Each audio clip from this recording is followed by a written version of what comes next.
Hello and welcome to Source Decode, your magic decoder ring to demystify the jargon surrounding the technology industry. I'm your host, Ben Coffin, and join me each week as I try to dig into what these buzzwords are all about, how they're being used, and who actually needs them. We're back after a week's hiatus from a winter storm that took out Source Decode headquarters here in Austin, Texas, but we're back with our third and final installment of the Digital Twins Deep Dive here in Season 1. We've taken a look at digital twins in two different primary use cases so far: predicting and modeling networks and simulating and prototyping circuitry. If you've missed either of these episodes, feel free to swing on over to keysight.com/find/source-decode to catch up on all things digital twins and listen to the whole series. But this week we move from the stage of the traditional R&D lab to the open road. You've probably heard of the term digital transformation thrown around amidst all the buzzwords in the tech space, but I can't think of an industry more alive with this digital revolution than the automotive industry. Everyone's getting into the electric vehicle market as the automotive supply chain is shifting away from gas vehicles to chase the electric vehicle dream. As part of that, more sensors, more awareness, and more safety features are being built into cars to get closer and closer to that autonomous vehicle future. But how do we close the gap between how we're building and testing cars today and what it'll take to make that electric, autonomous, or driver-assisted future a reality? And most importantly, where do the digital twins fit into this? These were all questions that I had in my mind when I sat down with Dr. Silviu-Sorin Tuca, who heads up the product management for radar-based autonomous test products at Keysight. We'll be right back with my conversation with Silviu right after this.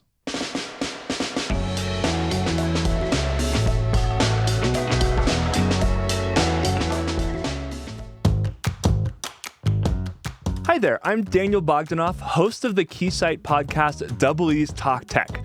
Basically, when I'm at the office and overhear an interesting conversation about a new technology spec or application, I rope that person into being on the podcast. So you get an insider's look at the latest engineering trends and technologies from the people that are actually defining the specs, like USB, PCIe, 5G, SATCOM, metrology, and I'll even call in an occasional YouTuber friend like Mehdi from Electroboom or Shahriar from the Signal Path.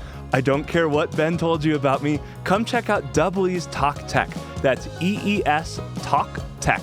Wherever you get your podcasts, I have a fresh lineup for 2023 that you won't want to miss.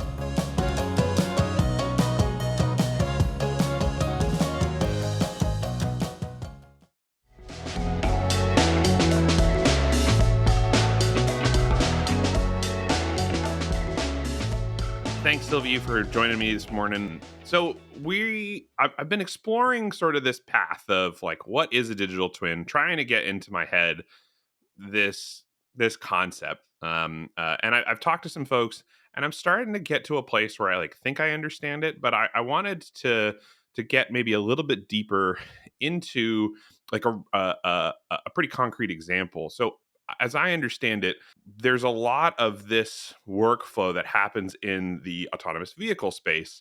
Maybe why don't we kick off with what is drive testing? What's the point of doing drive testing? That's a good question, Ben. The way we see things, as you know, when we analyze the industry, when we look at automotive industry, there are two main ways of developing the vehicles, and one is the more established version, which is the so-called V model, whereby on the left side of the V, the left arm, as you look at it, is the requirements and the design part, whereby an OEM, an automaker, in the end, will define the car based on a few features, how they want it to be, luxury car, an SUV, sports car, whatever that is, and then they break it down into systems and subsystems and eventually modules. And some of them they develop themselves, some of them they outsource to, for example, tier ones and tier two suppliers, down to, especially when we talk about, electronics and the IT environment, they outsource them to chipset manufacturers, for example. And on the right side of the V, you have the testing part, whereby at each level of design, you need to test and validate whether or not the component or module or subsystem, what have you, is properly designed and properly working, both according to the standards and according to the specifications and the requirements set beforehand. And this is one way of testing.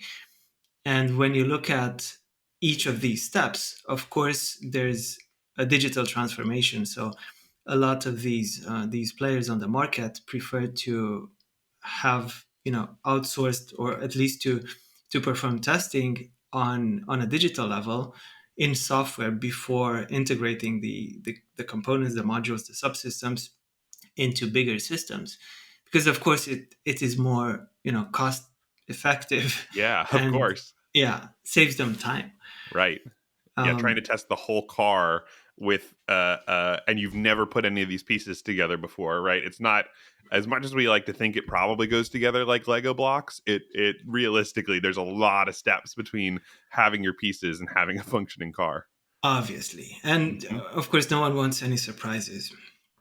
And there's also a second way of doing this, and this is a bit more, I guess, disruptive for the automotive industry. And this is what we see that the sort of new players are doing.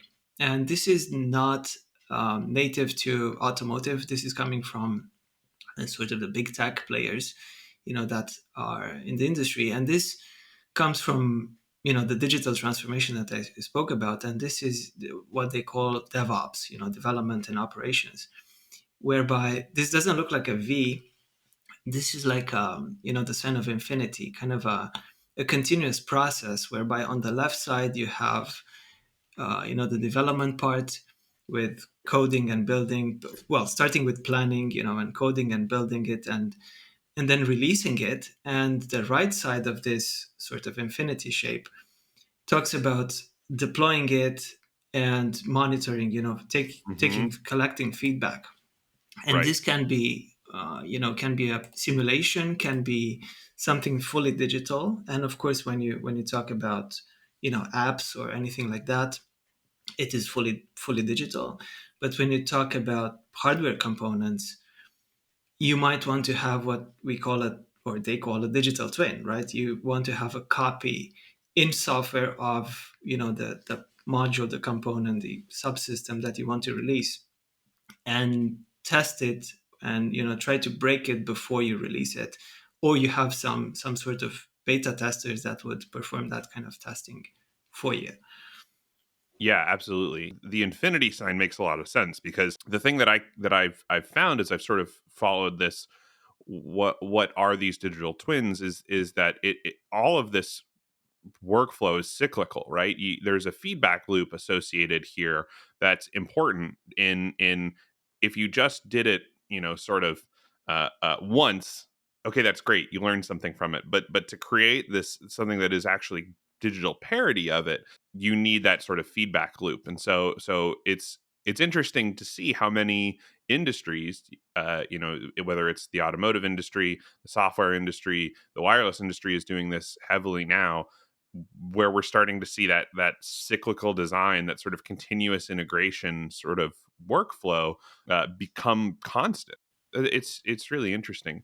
Of course. And a lot, what I can add is also that, a lot of these features that we see in autonomous driving, as well as in other industries and other segments of the industry, a lot of them are based on software, so Hmm. they somehow complemented, or commoditized even the hardware pieces, whereby they all run on the same platform, but then they have different features which offer different benefits for the end user at the end of the day, based on the firmware or the software model that Hmm. they run, and or the version. And these can be unlocked simply by licenses, or they can be they can be more complex than that. Yeah, as everything is being demanded of us, of the technology industry to iterate faster and break the next wall of innovation, that sort of workflow of like a commercial platform that is sort of generic, and then software implementation, software can iterate so much faster than hardware. So let's go back and take a step back and look at drive testing. Drive testing is we're testing all these different components in the vehicle before we get to the actual vehicle tests themselves. When I'm sure there's like, as I've been following sort of the track of digital twins, I'm learning that there's sort of a history of, well, we did things one way and now it's evolved and now we're doing digital twins. So in the world of drive testing, what's that difference between sort of the algorithmic training or simulation and now getting into these more advanced digital twins? Of course, there are multiple components to this as well.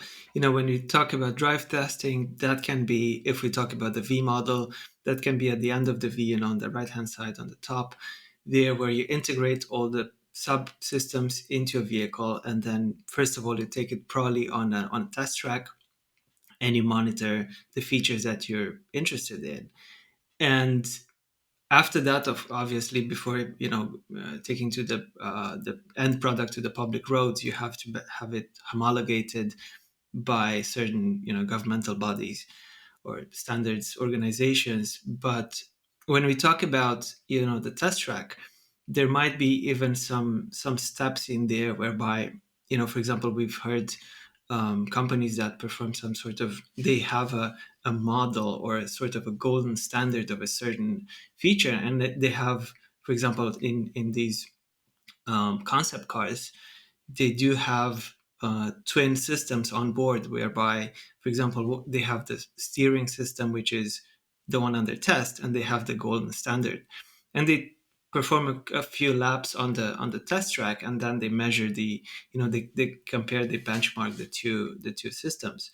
So that's one way to perform the drive test, with the real component.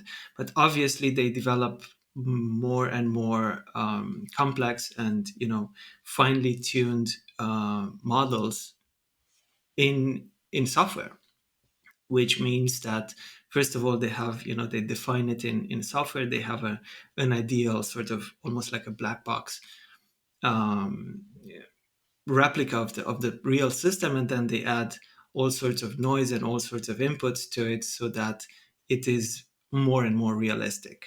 And Hmm. this is a way of testing which is much cheaper and much more cost effective before getting on the road.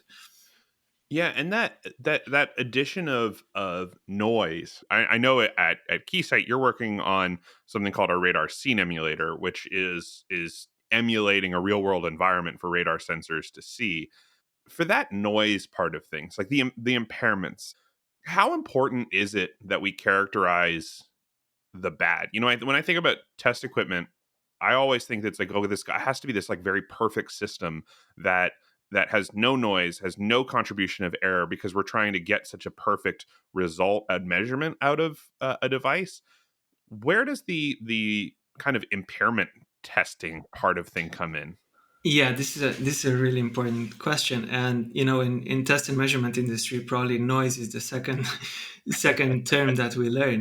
Because you Yep. have ideal systems and then you have noise on top, which disturbs everything.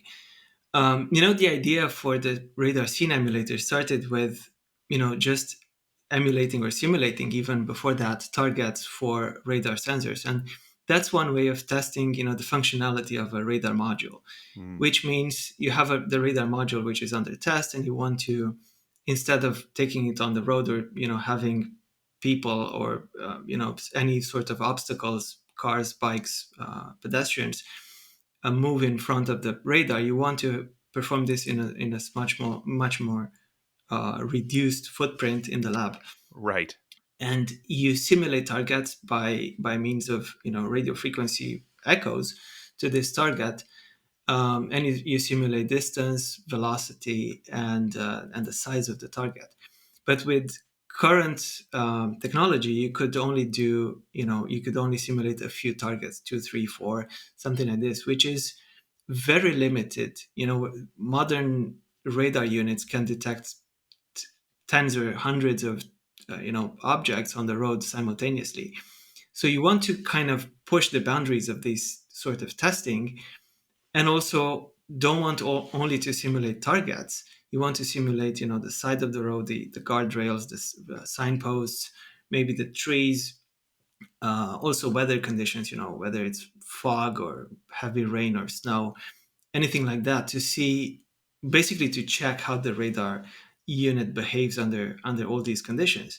And then we had customers come to us say, can we inject interference on top of this? Can we inject, because just below and just above the frequency band where radar module operates, 76 to 81 gigahertz, there's the 5G backhaul, Yep. which can easily interfere with that.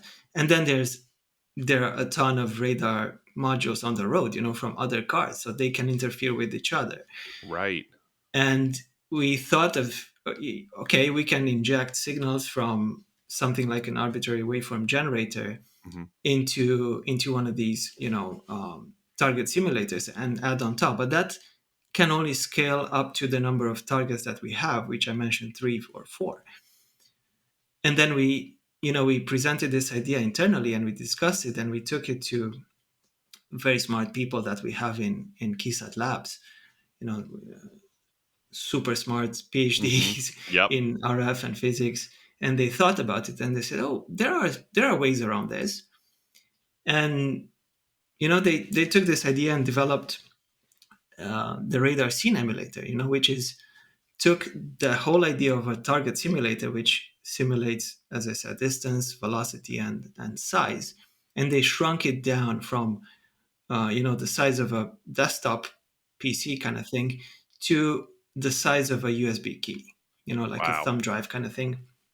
And they stuck 8 of these on one card and then 64 of these cards next to each other to create this matrix or array, of miniature target simulators, individual ones, which are arranged as a kind of a half circle in front of the radar on the test. So basically they created a screen. Right. Oh yeah. So they're creating it's almost like virtual reality for the radar Yep. Exactly. One of the guys in lab said this is VR goggles for the radar Mm-hmm. unit. So you basically immerse. You take the radar unit and you put it in this scenario. You Mm-hmm. have a scenario around it, and then you simulate everything around it with up to 512 simultaneous objects, which is much more Wow. realistic, Yeah. than what has been done before. So if the radar scene emulator is such a cool piece of equipment, and I've worked in the automotive radar space before in the past, and so it's a real I like just knowing what I know about the space. I was like, I saw this, I was like, this is very cool. Not to toot our own horn at Keysight. I know we're two Keysight people talking about how great the Keysight product is, but let me take another spin on it. So we drive test. I think you hit on something where, hey, we got to test walking pedestrians or other cars or bikes in front of the vehicle before we put it on the road, right? Even if we're going to do, I remember seeing like all the crash test dummy footage of of seeing all the different ways we would test vehicles, just like flying at 50 miles an hour and then just hitting something and seeing what happens. We're past that, it feels like, or at least for the majority we're past that. We're into this digital world. But how do you actually get to the point where like where do you start on developing those scenarios? I can think of when I pull out of my driveway and I head to the grocery store, I pass probably between cars, people, dogs on the street, houses, fences, trees, I'm passing all these different spaces, but that's just my personal drive to the grocery store. How do you actually start designing a world, let's say, for the radar to be tested in so that it's prepared properly? Like, where does that come from?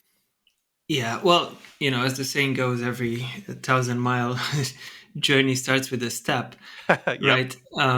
There are these standardized tests, like the ones that you mentioned with crash test dummies.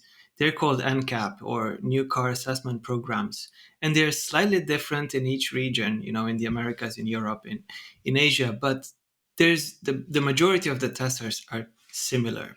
Probably, the parameters vary to a certain extent, but they're testing basically the same things, and that's safety for the driver, safety for the passenger, and safety for the other traffic participants, like pedestrians and bikers around. So these are standardized, and these can be and have been for a while now replicated in software. So there are companies that produce. They are vendors. They are software developers for this kind of simulation software, and they have packages for NCAP scenarios for each of the regions, and each developer of an autonomous driving function, for example, like autonomous emergency brakes or lane keep assistance or automatic cruise control. If you want to test any of these, you might want to test them for NCAP before you want to run them in software Mm-hmm. and design everything in your software environment and run it there and you can iteratively check, the parameters the parameters vary the vehicle that you're testing, right? So for example, you can specify the weight of the vehicle, whether it's you have only one passenger or you have a car full of people.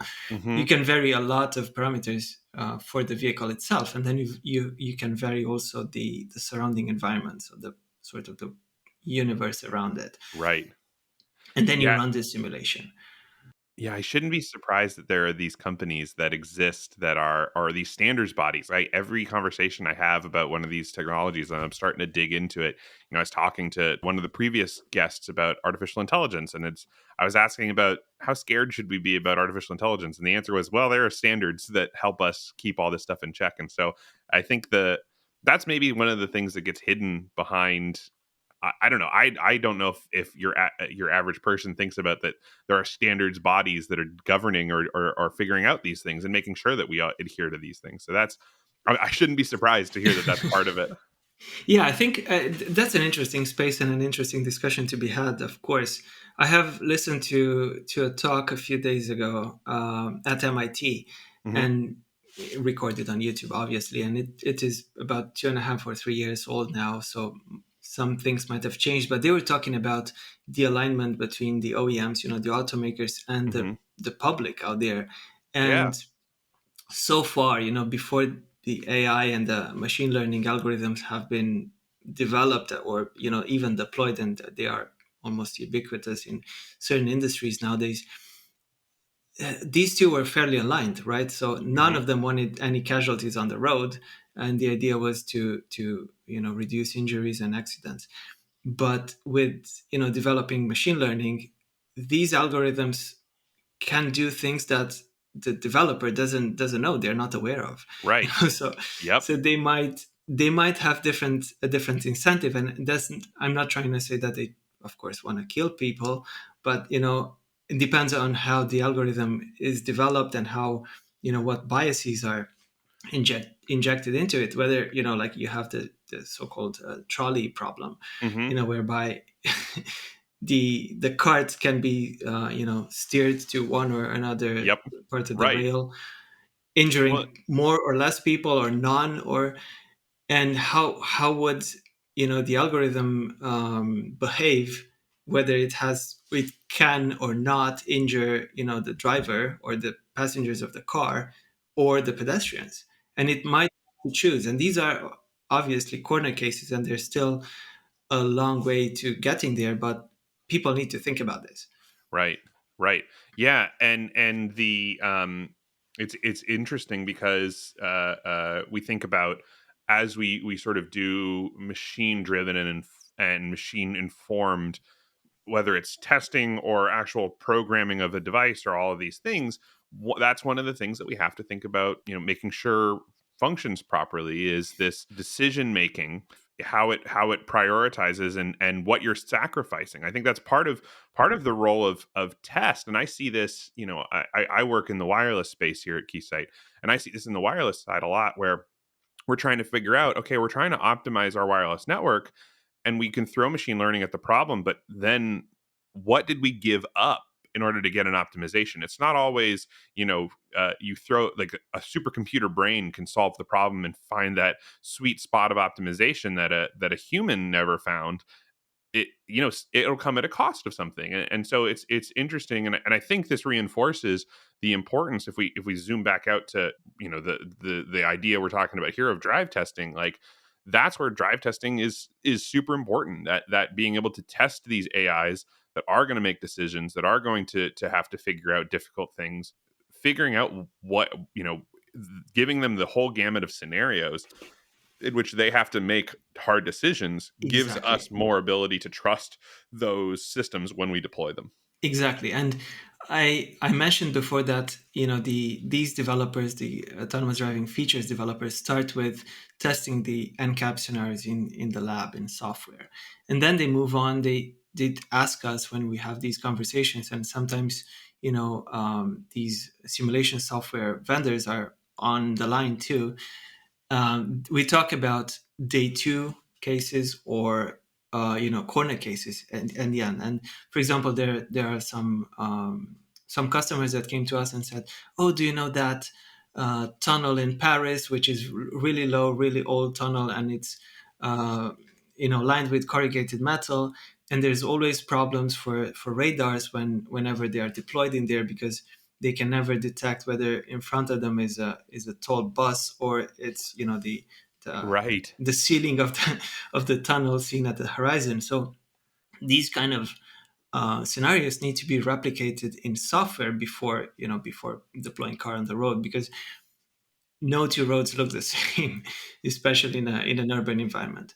No, absolutely. I mean, I can think of, it's funny you say that. You just got me thinking about, like, what's some of the craziest roads I've driven on. I lived in the UK for a brief moment, and I went, I was getting acclimated to roundabouts, and then I found myself on something called the Magic Roundabout in Swindon in the UK. And it's basically 5 roundabouts that feed into a bigger roundabout going in reverse direction. And I'm like, how does a car, I can't figure this out. I don't know how a car, like, if you've never seen that before, that seems like a drive test scenario. So yeah, these complicated extremes, whether it's interference or just humans built something absolutely wacky, or any of those things, like, it makes a ton of sense. I'll wrap up with, you hinted at safety earlier as the reason we're doing this, right? Like, the advantage is, pretty clear. The more we test, the more we can provide a real environment, the more these systems are safe for the end user. What, as we continue to iterate on these digital twins, these software informed systems, how does that continue to trickle down to the everyday person, the person just going out and buying a car that's going to benefit from this? What is it that they see that changes? Well, the idea that what we want to do here in Keysight, and especially in automotive and with the RSC, with the radar scene emulator, is we Hmm. want to give, first of all, the OEMs and the tier ones, basically anyone who develops radar-based autonomous driving functions, another set of tools to verify and validate their products, their developments, before deploying them on the road. Hmm. So by no means do we even want to pretend that we're replacing any sort of simulation sort of testing or on the road testing. We Hmm. just want to add one extra level of safety, one extra level of confidence, that Hmm. whoever is in charge of signing off on those functions before they get to the road, they get implemented in vehicles, and either you purchase that vehicle, or you take a ride with a ride sharing company, Hmm. you feel safe about that. You might get a message when you check your phone that the ride sharing company that will take your ride is using an autonomous vehicle, and you Right. want to be fully safe and comfortable using that service. Hmm. So this is what we mean to do here.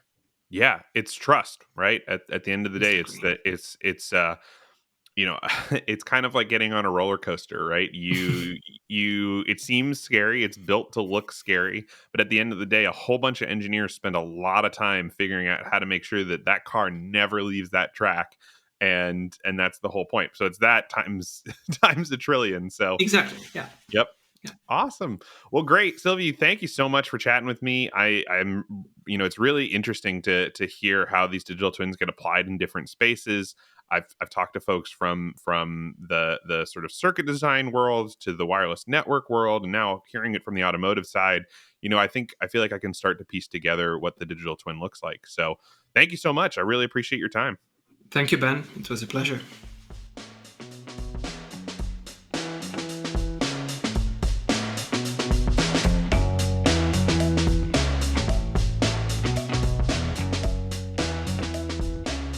Well, software sure seems like it's here to stay, huh?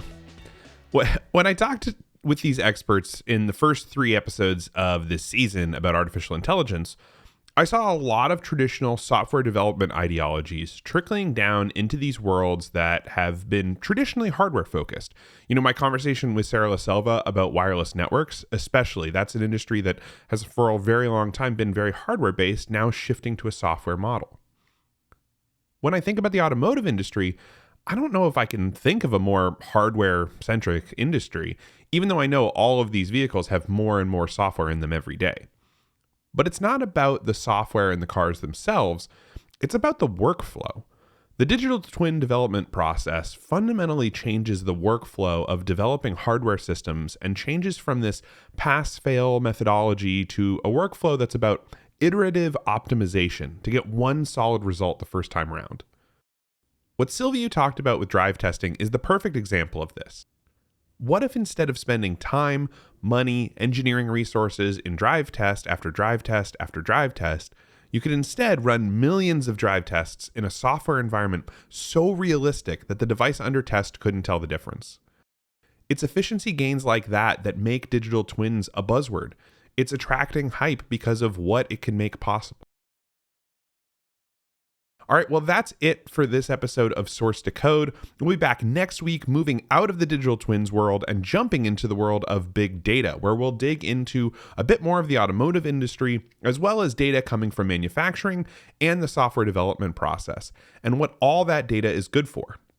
If you enjoyed this week's dive into digital twins and still want to do more decoding yourself, head over to keysight.com/find/source-to-code and find this week's companion piece, Evolving Your ADAS and AV Tests with Emulation Capability. This white paper will dive into how the software workflow is changing for the automotive industry and how validation testing can take from DevOps models to change up the automotive development cycle. Now, while you're over on keysight.com, you can also join our mailing list where you can be entered for a chance to win a Source Decode hoodie and yet additional content and a full digest of all things Source Decode in one place. And lastly, if you're taking something away from this show and you're having fun decoding these buzzwords, share the podcast with a friend. Recommendations help the show grow and help tell us that you want more episodes. Thanks again to Dr. Silviu Tuca for coming on the show. Drive testing and radar emulation is such a cool topic. I got to work in a former life, so it was great to hear how it's changing and where the automotive world is headed. Until next time, I'm Ben Coffin, and this has been Source to Code.